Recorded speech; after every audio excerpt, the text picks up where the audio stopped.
just say a few opening remarks and then turn it over to my friend, Premier Scott Moe, and thank him for also hosting us on the Saskatchewan side of Lloydminster. I think when we do the Lloydminster Summit #2, we might try to find a location on the Alberta side just to even her up.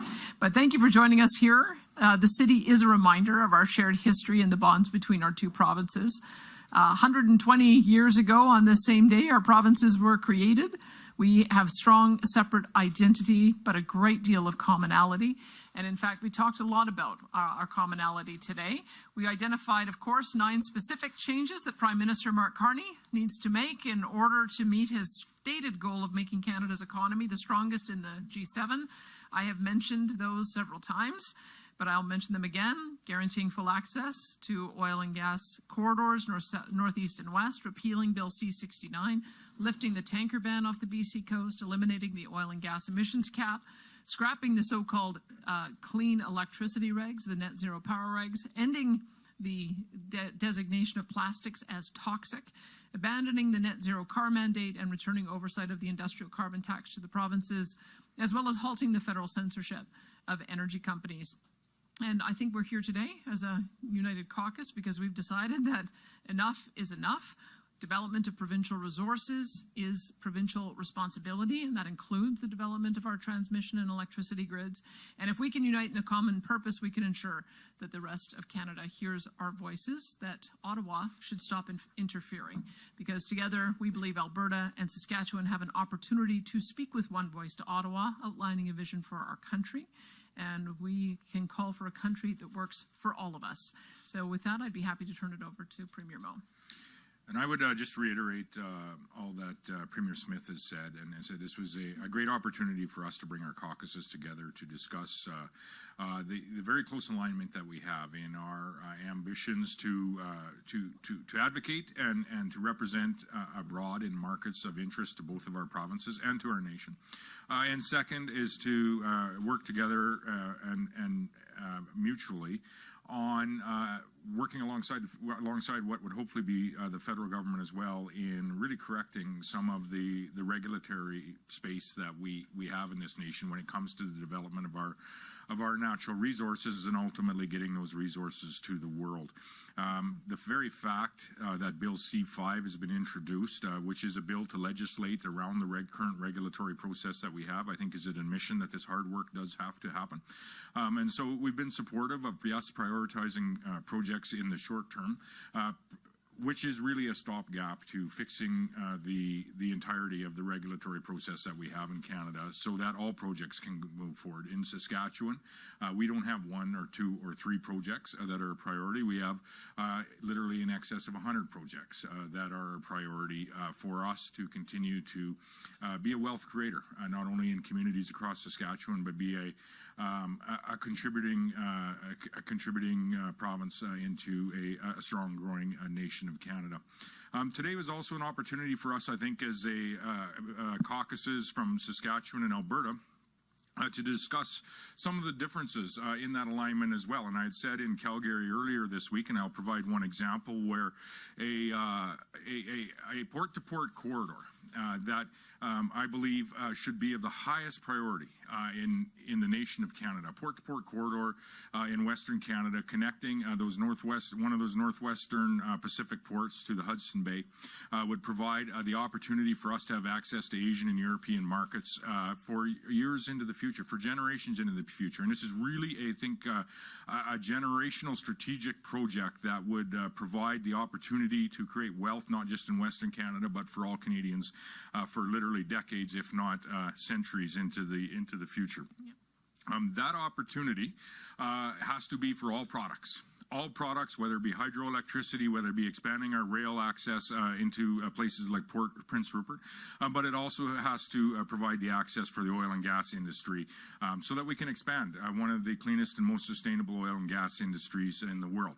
Some will say in Saskatchewan's case, and this was part of our discussion, if that access is created, it is possible there may not even be Saskatchewan barrels of oil in that particular pipeline that might find its way to the northwest coast. However, the benefit to Saskatchewan Saskatchewan people and industries is very direct, and it's tremendous. In the case of immediately, the differential is going to shrink, and Saskatchewan is going to receive a higher price per barrel of oil on every barrel of oil that we ship.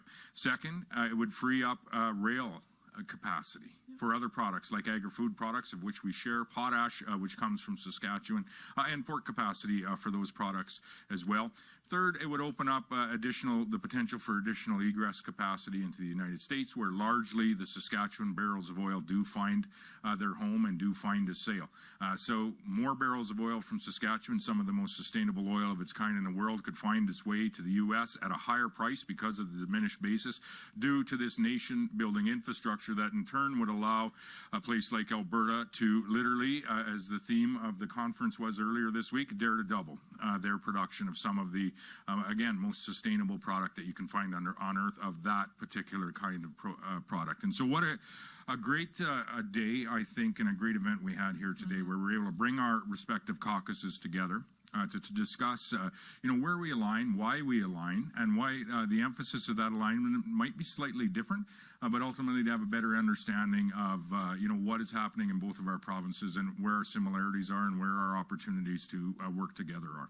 So thank you, Premier Smith, for bringing the entirety of your caucus one block into Saskatchewan here in Lloydminster, our shared border city. It was an amazing day. Thank you, Premiers. We'll now go into questions. We have a nice spread of Alberta and Saskatchewan reporters here in the room. We're going to start off at the mic here. We'll take one question, one follow-up, and then we're going to make our way to the phones, and we'll get to as many as we can. Go ahead. Thank you very much. Jerry Lampa, 106.1 in Lloydminster, and welcome to the Premiers and Caucus. Nice to have you all in the border city once again. Question for you all firstly, and then there will be a follow-up. How does your advocacy recognize the fact that in the last 20 years' history in Canada, the only two major pipelines that have been built happened under the watch of the Liberals, and you're talking the TMX and I'm hearing that the one in Kitimat might be shipping gas as this weekend. How does your advocacy recognize the fact that in the last 20 years in Canada's history, that the only two pipelines that have been built happened under the Liberal watch? Well, I would say that there are a number of different pipelines who've done expansions along existing rights of way, who've done compression, who have figured out a way with the limitations that we've had to increase egress. That's why we're up to about 4.2 million barrels a day right now out of Alberta. If I look at the Trans Mountain pipeline, if we have to build another pipeline with federal taxpayer dollars, that would be a failure of the process. The federal government simply cannot put so many barriers in the way that all the private sector proponents are scared out of the realm, and then the only way for them to come in is to build at 6 times the original cost. That shouldn't be the only way things get built in this country. And if you talk to the proponent who managed as well to have a very difficult construction project for Coastal GasLink, the barriers put in the way probably added billions of dollars of additional cost to that as well, which is why I welcome a 2-year to yes window where we can streamline the permitting process, figure out the right way to do it. Because if we had the private sector building, we would have had Keystone XL, we would have had Energy East, we would have had Northern Gateway, and Alberta would already be well on its way to doubling its production. Those 3 pipelines would have added 2.5 million barrels per day of additional egress. And if you look at today's pricing, that's $55 billion worth of revenue year after year, every year, 40% of which goes to governments, both provincial and federal. So I don't think that we should be complacent. I don't think we should say, oh, well, I guess it's good enough. I think that we all have demands on us as provinces. We have demands on our public services. We need to build schools and hospitals and infrastructure. And you need to have a source of revenue to do it. I know that those on the left side of the spectrum like to talk about how to spend money. Well, you can't spend it until you create it. And so let's create the wealth, and then we can talk about what our priorities are afterwards. But continuing on the way we have for the past 10 years, where growth is limited, is not in the interests of any of us. Now, I would just point to the Prime Minister's aspirational comments around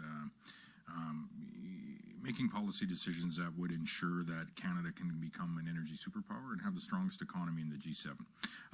If we want to truly aspire to those two statements, and I think we can, then policies certainly do matter, and the policies are much larger than any single pipeline that might have to be built.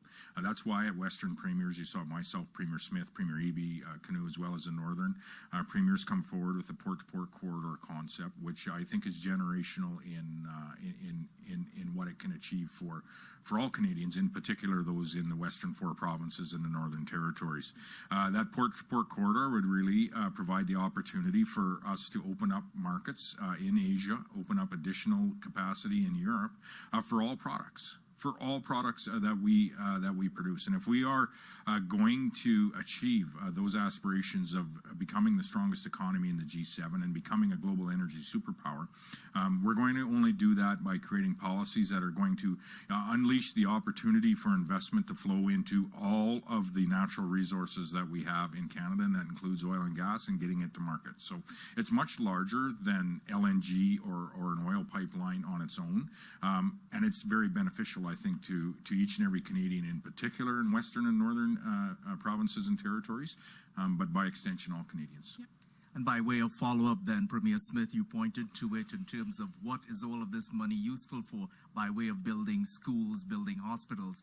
This is a Lloydminster question, but it does concern both provinces because Lloydminster has contributed so much, particularly in the last 40 years, to the economies of both provinces. Lloydminster is in need of a new hospital. What will it take for the two premiers present in the two provinces to demonstrate the leadership to build that hospital? I'll tell you the process we're going through in Alberta, because I know that it's a little bit different for Lloydminster. I believe the hospital system as well as the school system fall under Saskatchewan Authority, and then we have a cost-sharing arrangement for our percentage. I think we pay about 60% of the cost. So the approach we're doing in Alberta is we're trying to assess where the acute care beds are needed, because in fact what we found is that we need to have more home care, more long-term care, more mental health and addiction spaces, and those are the spaces that we're trying to build first, because we have many of our hospitals where patients who are alternative levels of care are actually in acute care beds. So that's the first step that we want to take, is get the patient in the right place, getting treated the right way, and then do a proper assessment of what our acute care needs would be. But I'll turn it over to the Premier to talk about Lloydminster in particular. Right, and you know, across Saskatchewan, we've gone through much of the same process. As for, you know, the first time over the last 15 years or so, we're actually growing in population, and Lloydminster has been fortunate to be in that place of growth for you know, many decades now. But it is a shared city, much like we share Creighton and Flin Flon, of which we're trying to repatriate as soon as possible after some terrible forest fires, alongside and aligning with the province of Manitoba. Mayor Albers has been just a tremendous advocate on all things Lloydminster and the uniqueness, to some degree, of the community that does lie in two provinces. That's what I think, and he often refers to the Lloydminster Charter, and will often suggest some of the changes that he would like to see in that Lloydminster Charter. Policing, I think, as K Division comes out from Alberta, then we partake in that. Health comes from Saskatchewan, and then and education, I believe, as well, and then we share in the costing of that as well. But bearing in mind that most of the residents live on the Alberta side, which is where the cost-sharing formulas come into place, and the collaboration and the opportunities for meetings like this here today. What I would say is, over the last number of years, you're seeing a number of hospitals being built across Saskatchewan, over 25 different healthcare facilities in the last number of years. And so it is, we do have the ability to invest. I think both provinces do have the ability to invest in healthcare due to this relative strength of the economies that we have. And the conversations that we largely had here today is, let's make some policy decisions as a nation to further increase the opportunities for those economies to be even stronger into the future, contribute more not only to Canada, but contribute more back into the communities, just like Lloydminster. And so I don't have an answer on a Lloydminster hospital today, but I knew that I would say that we are constantly looking, and in the case of Lloydminster, alongside the province of Alberta, as to where our next investments are from a healthcare, acute care, hospital bed perspective, where they need to be located, what is the age of the infrastructure, and all of that is going through that process all of the time. And our health minister, just living down the road in North Battleford, I think would be more than happy to engage with any local healthcare foundations as well as the municipal government on, what the long-term planning for healthcare here in the province, including facilities, might look like. Thank you. We'll go to our next at the mic, and then we're going to jump to the phone for a few questions. Just a reminder to keep those questions short so we can get to as many people as possible. Go ahead. Dan Gray, Meridian Source. I am looking into, we're talking about oil and energy today. 85 kilometers southeast of here, Rush Lake is leaking all over the place. A provincial response has been activated by Colleen Young. What can you give us as the latest information on this update that both provincial governments have at this moment? So yeah, Rush Lake has had some issues with a leak there. I think it's confined to one area there now. They've been working on it. I had a conversation with Cenovus just a couple of days ago at the convention as well, and it looks like they're going to be able to contain that in the next number of days. Credit to Colleen Young, to Garth Roswell, who's adjacent to Colleen's riding, James Thorstenson to the northeast here as well. Been involved in coordinating with Cenovus, but also coordinating with not only emergency measures teams, but energy and resources in the province as well. We work bi-provincially with people when it comes to wildfires and taking care of wildfires. One of the things that keeps coming up locally now is we are hosting fire evacuees, even here in this facility. However, it's been brought to our attention that multiple water bombers have been grounded in Saskatchewan. Can I get a response for that?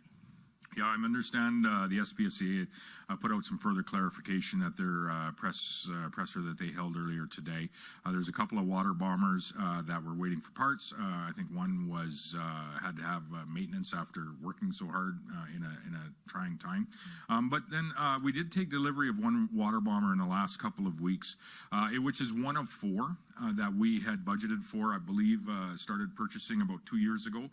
The first did come, and I think the Saskatchewan Public Safety Agency has had some explanation as to why they didn't pull pilots off active duty with the water bombers that we have, so that they can go and actually train to meet NAV Canada's standards that are there. They did put a call out through their packs and the agreements that we have with other provinces and territories and states to see if there was some available pilots and crews to man that plane to get it up sooner rather than later. My understanding is, as per the SPSA, is that they were not available. I think they'd inquired with the military as well if they had qualified staff to be in that space as well. Where we are today, let me just say this. Thank you to all of the folks, whether they be volunteer fire departments, local leadership, those in the provincial Saskatchewan Public Safety Agency, those that are flying the planes that were doing their level best to protect not only northern communities, and we see this year after year in different parts of Canada and North America, not only protecting their own communities, but protecting northern communities, but protecting in many cases their own communities. Two of the homes that were lost in one of the communities were actually were pilots that were flying and protecting those northern communities. And so they're doing their level best, using all of the resources and assets that we have to keep, in this case, in this year, Saskatchewan communities safe. So thanks to all involved, and a special thank you to so many other provinces as well that leaned in with assets and human resources to help in a time of need. Other years, we've been able to provide those assets to other areas of Canada and North America. This year, we certainly, alongside Manitoba, and I think we had some rain in northern Alberta, which alleviated some issues there, but you had some fires going as well.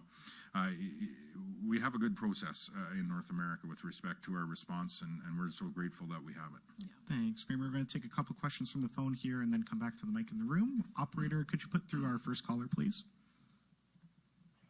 We have Ramid Mohammed from Post Media. Your line is open. Hello, Premiers. I guess congratulations are in order to both of you for putting together successful summits in Saskatoon and Kananaskis. I wanted to start with one of the big stories coming out of the G7. That's that Canada and India have agreed to exchange high commissioners for the first time in several years. I wanted to get your reaction to this development, as well as your thoughts on the suitability and qualification of Premier Moe's predecessor, Brad Wall, to potentially be Canada's appointee as High Commissioner to India. Well, I'd be supportive of that. I think that Saskatchewan has done some incredibly impressive work on expanding its footprint internationally through its trade offices, in particular India, which I know Premier Mo is going to be talking about, to the point where we have a presence in New Delhi. Of course, it's been abridged because of the tension over the last couple of years. But we also have presence in China. It has been under pressure in the last few years as well. Diplomacy means that you continue the relationship knowing that although you have bad patches from time to time, at some point you end up resolving your differences and you move forward. So I think that there's still differences and issues that have to be addressed, but I think it would be a positive step for us to begin having those conversations. Yeah, I would also be a proponent for former Premier Brad Wall to be not only the High Commissioner to India, but essentially the face and the voice for many of Canada's foreign relations. We'll see what his answer is to that. But I would say the reason and why I would be a proponent of someone like the former Premier Brad Wall to be High Commissioner in India is because of the effort and the focus that he provided our province and our government under his tenure to those province-to-nation relations and province-to-industry relations in not just India but many countries around the world, which really speaks to the opportunity that we want to fulfill in this port-to-port concept, connecting Asian and European markets. Because we have been working hard as provinces to build relations not only with our largest trading partner, which is the United States of America, but with other markets around the world, which at times can be challenging. We see what has happened we've been part of tariff conversations in India in years gone by, currently are and have been in years gone by with China, as well as many other countries around the world. We have a strong trade relationship with India today from Saskatchewan's perspective, I would say more broadly from Western Canada's perspective. And I would just take the opportunity to commend Prime Minister Carney as well. For first inviting Prime Minister Modi to the G7 and then to sit down and to advance the trade relationship that Canada has with India. It's I believe our third largest trading partner as the province of Saskatchewan, been an important and ongoing trade partner for Saskatchewan for a number of years now. And so I would say thank you to Prime Minister Carney for what was by some will be viewed as a very bold action. Wonderful. I mean, quick follow-up. There were a number of statements that came out of the G7, including a action plan for critical minerals. Are either of you disappointed that there wasn't a similar statement or similar language affirming the role of liquefied natural gas in both global energy security and reducing emissions from things like coal? For my part, I would say that we're having a conversation in Canada which is very constructive about getting our resources to market. And when I look at the potential of developing out our port system and the critical minerals that will be going through them, I think the best opportunity is to have a good anchor tenant, and that anchor tenant is oil and gas, because oil and gas shows up in high volumes, day after day, year after year, 365 days a year. It allows for us to be able to create the activity at the port and justify the expansion of all of the roads to get there, whether it's a pipe or a road or a rail line. So to me, that is a good conversation to have. One of the reasons we've been focused so much on a bitumen pipeline going to the Northwest Coast, likely Prince Rupert, is because I think Prince Rupert offers us the best gateway to get to the Asian markets, 8 to 10 days. If we can build spur lines up into Whitehorse through the ring of the triangle, the Golden Triangle that BC wants to develop 6 or 7 mines, through to Hay River, all the way to the Ring of Fire in Ontario, then that becomes, I think, something that benefits every single province as well as territory. So I look at them as being complementary. I understand there's complications, of course, when you've got countries at the table who don't have natural resource wealth of their own. The conversations I have had with ambassadors is they are very aware of the peril that they are in when they have to rely on unreliable sources like heavy oil from Iran or gas from Russia. They would rather have a partner that they can rely on. And so that's why we're having a good conversation. The second part of that conversation, as Premier Moe has mentioned, is the corridor stretching all the way to Churchill. And I've been very pleased to see that Manitoba Premier, Wab Kinew, has said that, yes, there is room in his economic corridor for both oil and gas pipelines. And that would then also allow for us to get our product to our refineries on the east coast of Canada, but also onto Europe, where I think they are desperate to have a reliable provider. So I don't look at it necessarily as a slight. I think that the focus on critical minerals is obviously going to be very important to everyone, but they're complementary conversations. And it is an all of the above conversation when it comes to global allied energy security, whether that be North American energy security or extending to other allies that may be a part of the G7 conversation. And that, I think, really speaks to the opportunity that we have as Canadians, and I would say specifically as Western Canadians, in really contributing greatly to the Prime Minister's aspirations of having that strongest economy in the G7 and Canada becoming a global energy superpower or provider of a global energy provider to allied nations around the world. What we need for that to happen is a slight alteration, as suggested by Premier Smith and myself, in the regulatory environment that we have, so that all of those projects can come on regardless of the product that they are producing, and to have the surety of that port-to-port corridor so that those markets can get to Tidewater, a Canadian port, and we are Canadian provinces, and so we do expect that we'll have access to those ports for the products that we are developing in our respective provinces. And so this is an opportunity that I would say is unlike any opportunity that I've seen in my lifetime for each of us as Canadians. And I'm very hopeful and excited on where this conversation will go in the next number of months. Thank you. We'll take one more here from the phones and then come back to the mic in the room. Operator, could you put through our next caller, please? Next is from Rick Bell from Post Media. Your line is open. Good afternoon, Premiers. I'd like to go back, if I could, to the topic du jour and just ask a couple of questions on that. The first one being, I assume you're both supporting, in some way, Bill C-5 that's being put through the House of Commons right now. If you're not, please feel free to correct me in your answer. But a couple of weeks ago, the federal conservative leader was making the point that with these bad laws you're talking about, how do you feel about the fact that somehow some of that wasn't incorporated into the bill? In other words, the bill is working around the bad rules, the bad laws, for certain projects that will be determined, and then they'll be able to get around some of this bad stuff. Why not put some intention of the bad stuff in the bill so that we see that the government of Canada wants to get rid of these things?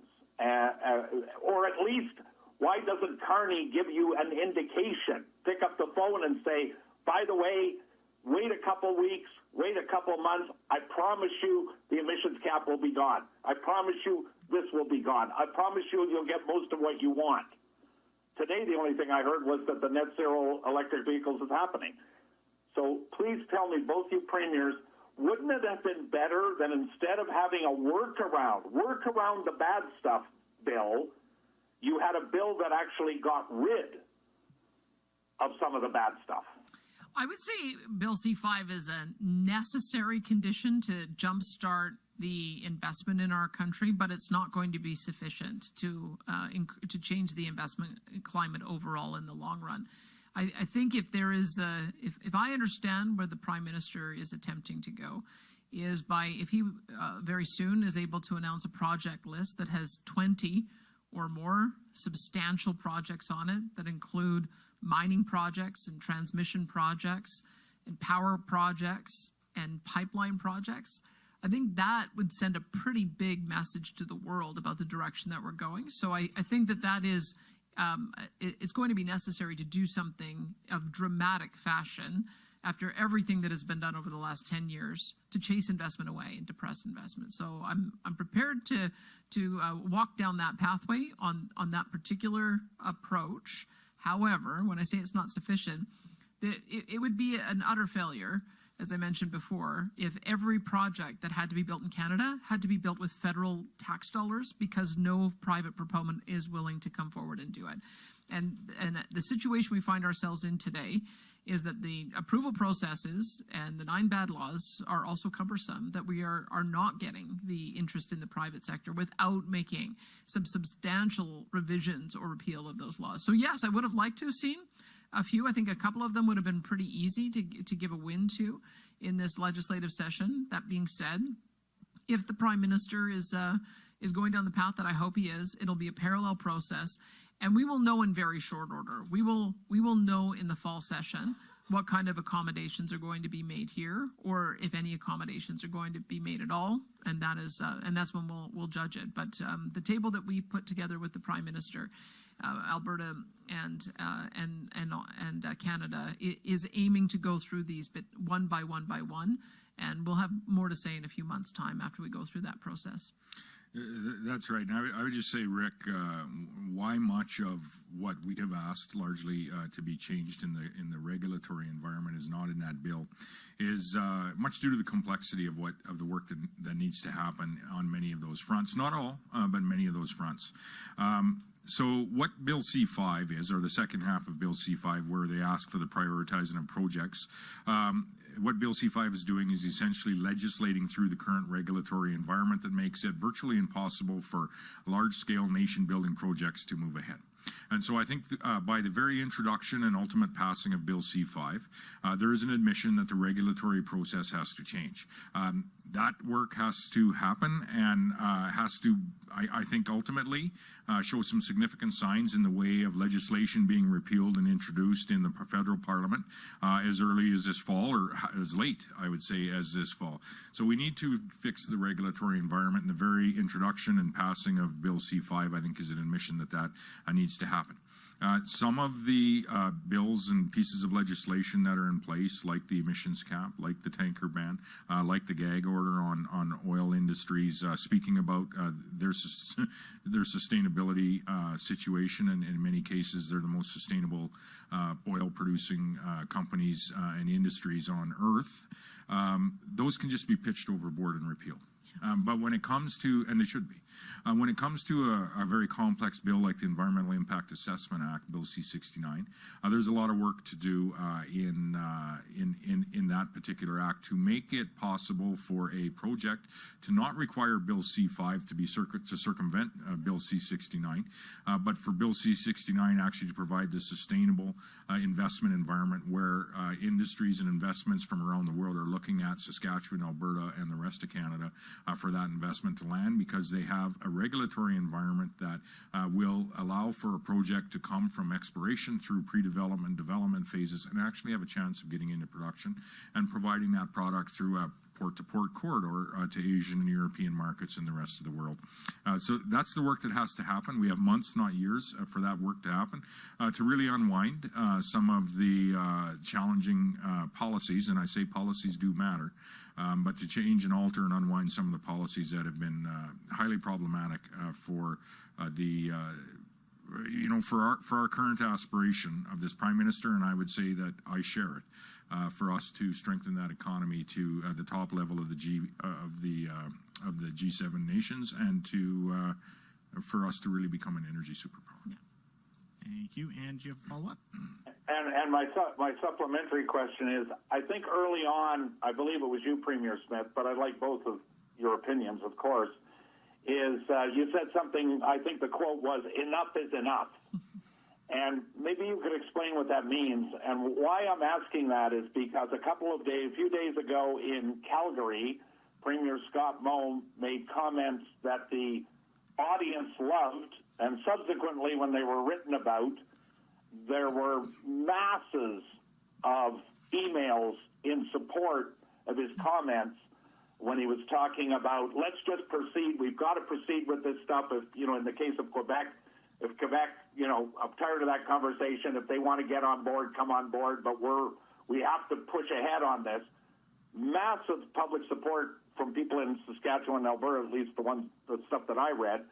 So tie that into this whole idea that enough is enough on this, because there's been a lot of talk about this, and we're getting close to game time. Yeah, well, the national self-sabotage that has happened over the last 10 years has to end. That's what I mean by enough is enough. We cannot keep on fighting against these kinds of nation-building projects, these revenue-generating projects, and then still have aspirations to add more and more social programs at the federal level. It doesn't make sense. If you want to support the expansion of social programs to help your people, you've got to generate wealth to tax in order to be able to do it.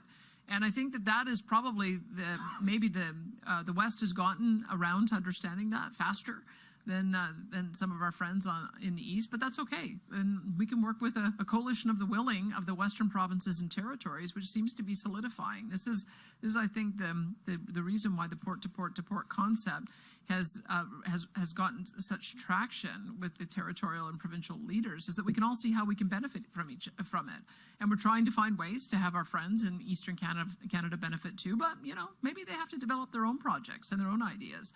Quebec has substantial natural gas resources, and they should develop their own pipelines for their own interests, to wean themselves off their reliance on gas from the United States. They should use it to develop their own royalty structure so they can develop their own revenue to pay for their own services for their own people, so that they don't have to rely on transfers that largely come from Western Canada to be able to do it. So that's, I think, an important national conversation for us to have. But I can tell you that I'm far more interested in working with the coalition of the willing, with those who already get it and already see how we can mutually help each other, rather than trying to push water up a hill. Let's just work with the projects that we know can be successful in short order, benefit us all, and then we can expand the conversation to those who are a little more slowly getting the picture. But I think everybody is coming around to understanding that being on Team Canada means these kinds of projects have to go ahead. We can't just keep saying no. I would say it really describes the reaction to the gulf of where we are, as opposed to where the aspiration is for Canadians and us as Canadians to go. Where we are, we hear words being thrown out like Canada has a productivity challenge or a productivity problem. Canada's GDP per capita is growing at the slowest rate of any of the developed nations, essentially, in the world. And now we hear a new Prime Minister in an existing government that is making aspirations about Canada becoming a global energy superpower, and Canada having the top or strongest performing economy in the G7. And so the gulf between where we are and where we need to get to is simply a differential of policies. Policies really matter. And when you look at the policies that have been introduced federally over the last decade, and what they have done, or the impact, positive or negative, that they've had on the Canadian economy, or specifically the natural resource economy, largely based in Western Canada, versus the policies that have come from a government like the government of Alberta or the government of Saskatchewan, that have always been put in place, yes, to protect our environment and to include all people that can be included and involved in those investments, but have always been put in place with the eye to bringing that project, bringing that investment to our province, to our nation, for the betterment of all Canadians. And so what we hear in words from this new Prime Minister in the existing government are very good. And I would say they're strong statements that are being made. Over the next number of weeks and months, those statements are very quickly going to have to transition into actions. Actions in the way of repealing certain pieces of legislation, changing a number of regulations, and ultimately changing some significant pieces of legislation like the Environmental Impact Assessment Act.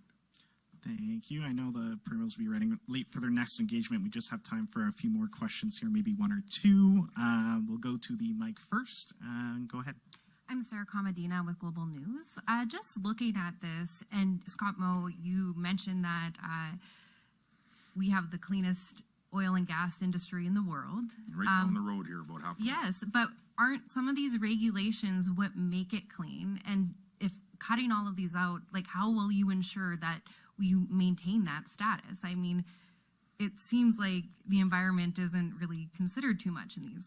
Well, I would say, I know you have a really strong story to tell, but I would say that the federal government was late to the party. In Alberta, we identified industrial carbon pricing in 2007, and we've been putting in structures through our tier program where we're able to invest in new technology. If a company is at the level of the average, then they don't pay into the fund. If they're below average, they have to pay into the fund. And then that fund goes to finance carbon capture, utilization, and storage. We've got 2 major projects now, sequestering at scale. 14 megatons have already been captured. We've mapped out all of our pore space, 25 different pore space options. We have other companies that are looking at doing more carbon capture, utilization, and storage. We have got Air Products net zero hydrogen. We have got Dow Chemical net zero petrochemical. Heidelberg is moving towards net zero cement. We have invested in hydrogen projects, I believe over 30. We've got bitumen beyond combustion projects. We have seeded the money for geothermal. Ever has a major at-scale projects for geothermal starting in Germany and also elsewhere.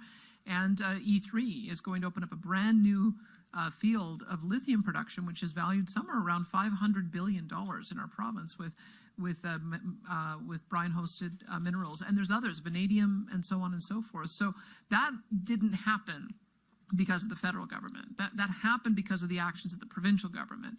We made choices that we wanted to be able to diversify our economy. And what we were doing is leveraging the wealth of the traditional industries to be able to pay for those new sources. What the federal government has been trying to do is shut off the taps. If you put in an aggressive emissions cap that allows all of that wealth to be shut in, then you have less money to be able to invest in those new green technologies. And if you have a punitive regulatory approach to natural gas electricity production, you're not going to be able to develop an AI data center space in our province. And in addition to that, you're going to end up impacting emissions to the negative, because if we don't export our clean LNG to displace higher polluting fuels, then that's going to increase emissions as other countries end up opting for coal or wood or dung. So I would say that the paradigm that the federal government has been in has created the exact opposite environment for success. And it was the initiatives of the premiers and the provincial levels of governments in bygone years that have got us to the point that we're on right now. And I would agree with all of that and all of those initiatives. And I would just take this opportunity to invite each of the news outlets back to the Lloydminster Oil and Gas Show, or any oil and gas show for that matter, and go around and speak to some of the displays and the owners of companies that are servicing the oil and gas industry. And take note of how markedly the focus of those displays and those booths and those owners of those industries have changed over the last 10 to 15 years. It's essentially an environmental show when you come, and all of it is around a lower impact on the environment, lower impact on from a carbon perspective for all that we're doing in this industry. And I would say, very proudly, I see that centered very much here in the provinces of Saskatchewan and Alberta, and you can see it all at the Lloydminster Oil and Gas Show this summer.